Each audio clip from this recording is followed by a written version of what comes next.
All right, man. So I'm here to talk about something, man.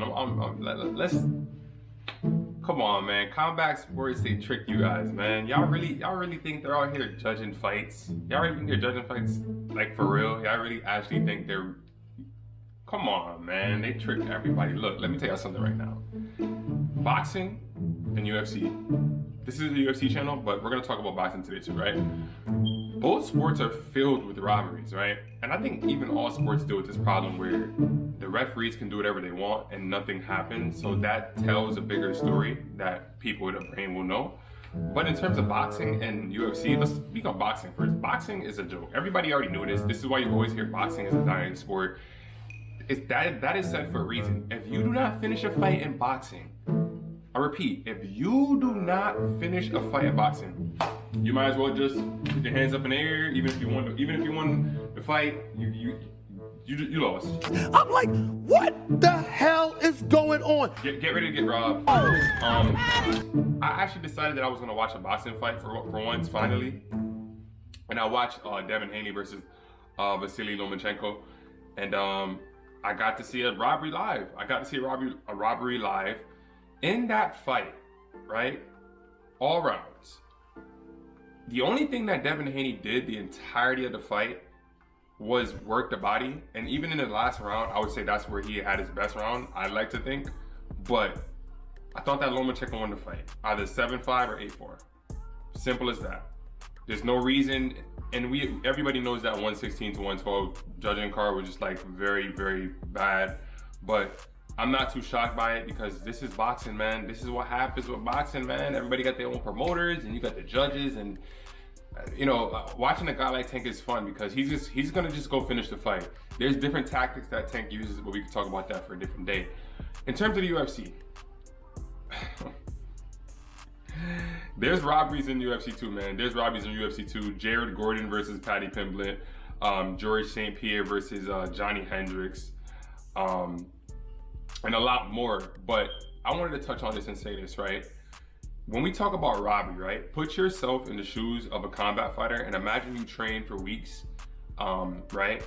Training camp, meaning that you're getting punched in the face, right? For boxing, you're just getting hit all the time, right? You're gonna be getting hit. You're gonna be running, jump roping, doing this and that. For MMA, you're gonna be getting kicked, getting, you know, punched, not really elbowed in training camp, but it's a damaging sport. And then you gotta talk about cutting weight. Most fighters, most combat athletes cut a lot of weight. I think it's a smaller percentage of people that actually do end up not having to cut much weight, but everybody's cutting weight in some sense, all right? And then imagine you have to diet, you have to do all of this just to get into a fight and then to lose that fight. So I say all of that to say, when the wrong guy wins a fight, it's a robbery. I don't give a flying fuck about what anybody has to say about, oh, it was a close fight. We don't give a shit if it was a close fight. If the wrong guy won the fight, it's a freaking robbery. I hate when people say that. It's like, yo, y'all sit there with the privilege of sitting on a freaking couch, right? Because you guys don't know how to put yourself in the shoes of a fighter. I'm imagining if I was the one preparing for a fight and I went through a 12 or 8 to 12 week training camp and I cut weight and I went into the ring or the octagon and I won the fight and I didn't get the nod, I just got robbed. That is the whole point. It doesn't matter if it was a close fight or if it was a clear robbery. When the wrong guy wins a fight, it's a robbery nonetheless. It does not matter. Boxing, we know what's gonna happen. If you don't finish the fight, get ready to get robbed. It's just that simple. If you do not finish the fight, especially if it's a big fight, look what happened with Triple G versus Canelo. This is something that happens all the time in boxing. Hell, look at the other day what happened with Rolly Romero versus that old guy. I don't even know what that guy's name is, right? It was just marketed for Rolly to fight for a world title or whatever. I don't know how he fighting for a world title after coming up with loss, but that's boxing. You know, it's very all over the place. Dudes be having 30 belts, and it's really bad with boxing. It's a joke. Other than the 135 division being really popular, and then guys like Canelo, Joseph Benavidez, Caleb Plant,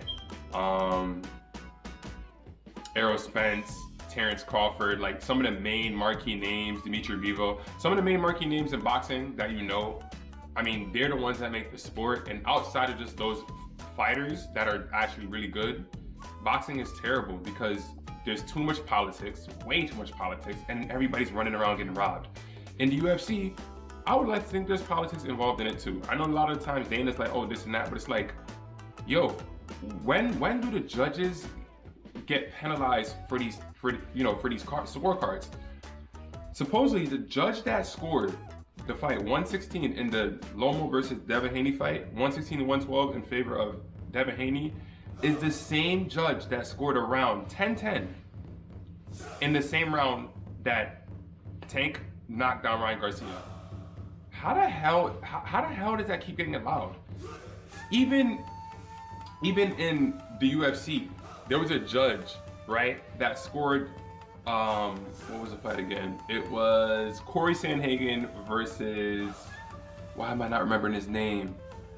Corey Sandhagen versus Chito Marlon Vera. Some judge scored that fight a split decision. Like, it ended up being a split decision when Corey Sandhagen clearly won the fight. So, and these are the same judges that are allowed to keep judging fights over and over again. I think that's the same judge that judged the Paddy Pimblett fight over Jared Gordon in favor of Paddy Pimblett. So, all in all, guys, I made this video to just talk about it, about the whole robberies in combat sports, and how, yes, guys, it is a robbery if the wrong guy, if the wrong guy is handed the fight, and the correct guy that should have won doesn't win, it's a robbery.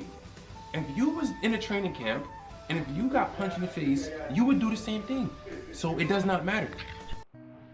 All right, y'all. So we're gonna finish this video vlog style. So like I said, y'all, it's pretty simple. You sit on this dryer. It's pretty simple, guys. If the wrong guy wins the fight, it is a robbery. Okay. So I pretty much touched on everything. But once again, I am making a YouTube video. There is a comment section, so I would love to hear you guys' thoughts.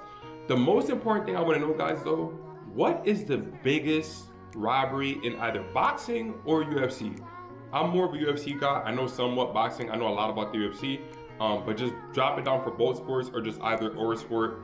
What is the biggest robbery you've ever seen that you've watched personally? And you could put the one that you ended up seeing through highlights or whatever the case may be. But let me know what is the biggest robbery that you have personally watched, and drop it down below in the comment section. Guys, drop a like on this video, subscribe to the channel if you're new, and hit the notification bell so whenever I upload, you guys get notified.